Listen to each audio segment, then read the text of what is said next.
نحمده ونصلي على رسوله الكريم اما بعد فاعوذ باللہ من الشیطان الرجیم بسم اللہ الرحمن الرحیم۔ محترم ناظرین السلام علیکم۔ امید ہے کہ آپ سب خیریت سے ہوں گے۔ اللہ تعالیٰ آپ کو خوش و خرم رکھے اور جو بھی آپ کی پریشانیاں ہیں اللہ تعالیٰ اپنے فضل سے ان کو حل فرمائے۔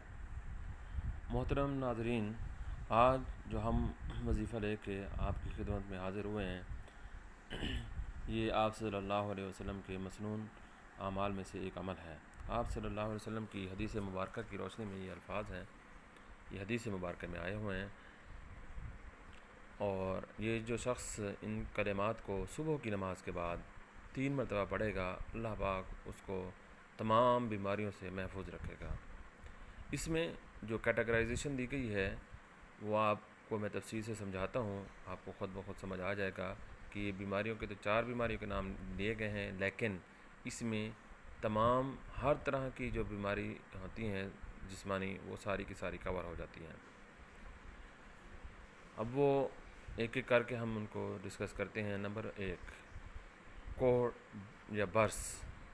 اس کی ڈیٹیل یہ ہے کہ سکن ڈیزیزز۔ اب دیکھیں کہ سکن ڈیزیزز بچوں میں بچیوں میں عام طور پہ پائی جاتی ہیں، خاص طور پہ یہ بچیوں کے اندر یہ سکن ڈیزیزز ان کے جو ہے وہ سکن اسپیشلسٹ کے پاس جاتی ہیں اور ہزاروں روپے پتہ نہیں لاکھوں روپے جو ہے وہ فیسوں اور ان کے دوائیوں پہ لگ جاتے ہیں، اور بعض اوقات تو یہ مرض ان کے یہ کریمیں اور دوائیاں استعمال کرنے سے بڑھ جاتا ہے، اور اس حد تک بڑھ جاتا ہے کہ پھر وہ ٹھیک بھی نہیں ہوتا اور ان کے چہرے پہ بدنما دھبے جو ہے ظاہر ہو جاتے ہیں، پھر وہ ساری عمر ان کے ساتھ رہتے ہیں۔ یہ کہنے کو تو یہ کوڑ کا مرض کہا گیا ہے۔ کوڑ کا مرض یہ ہوتا ہے کہ اس ایسا مریض جس کا پورا جسم جو ہے اس کے اوپر جو ہے وہ برس ہوں، دانے ہوں، لیکن اس میں ہر طرح کی جو ہے وہ بیماریاں کور اپ ہو جاتی ہیں۔ جس کو جو بھی سکن کی ڈیزیز ہے، جلدی بیماری ہے، وہ اس کو پڑے گا، انشاءاللہ وہ صحت یاب ہو جائے گا۔ دوسرے نمبر پہ پاگل پن۔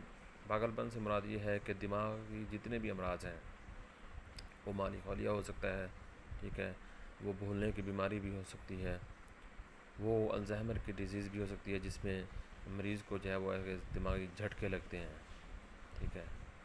تو اس میں جتنے بھی دماغ سے ریلیٹڈ بیماریاں ہوں گی وہ بھی خود بخود ٹھیک ہو جائیں گی۔ پہلے تو لاحق نہیں ہوں گی، اگر جو شخص اس کو پڑھے گا، اگر ہوئی ہیں تو وہ اللہ کے فضل و کرم سے اس دعا کی برکت سے وہ دور ہو جائیں گے۔ تیسرے نمبر پہ ہے اندھے پن، یعنی کہ آنکھوں سے متعلق جتنی بھی امراض ہیں وہ سارے کے سارے ٹھیک ہو جائیں گے اس دعا کی برکت سے۔ اور چوتھے نمبر پہ ہے فالج۔ فالج میں اب ہر طرح کی جو اعصابی بیماریاں ہیں، پٹھوں کی بیماریاں ہیں، یہ ضروری نہیں ہے کہ فالج ایک ہی دم ہو جائے۔ بعض اوقات سستی ہوتی ہے، اٹھنے بیٹھنے میں مشکل ہوتی ہے، ٹانگیں جو ہے وہ اکٹھی نہیں ہوتی، بازو اکٹھے نہیں ہوتے صحیح طریقے سے، موومنٹ نہیں کرتے، تو ایسا ایسا وہ پیرالائز ہونا شروع ہو جاتا ہے جسم، تو یہ سب اسی کیٹیگرائزیشن میں آ جاتے ہیں۔ تو ان تمام بیماریوں کا اب دیکھیں، اب اس کے اندر کوئی بھی ایسا مرض نہیں ہے جو رہ گیا ہو۔ تو کلمات ہیں، صرف آپ کے پاس 4 کلمات ہیں اور آپ نے ان کو صرف 3 مرتبہ پڑھنا ہے صبح کی نماز کے بعد۔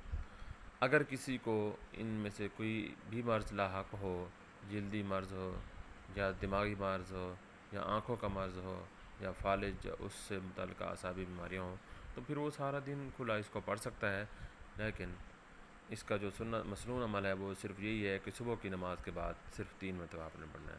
وہ کلمات آپ کے سامنے دیے گئے ہیں، سبحان اللہ العظیم وبحمدہ ولا حول ولا قوۃ الا باللہ۔ اس کو صحیح طریقے سے سن لیجئے، پرناؤنسیشن آپ کی صحیح ہونی چاہیے۔ جو لوگ قرآن پاک پڑھے ہوئے ہیں وہ تو صحیح طریقے سے پڑھ لیں گے، جو نہیں پڑھے ہوئے وہ دوبارہ سے سن لیں۔ سبحان اللہ العظیم وبحمدہ ولا حول ولا قوۃ الا باللہ۔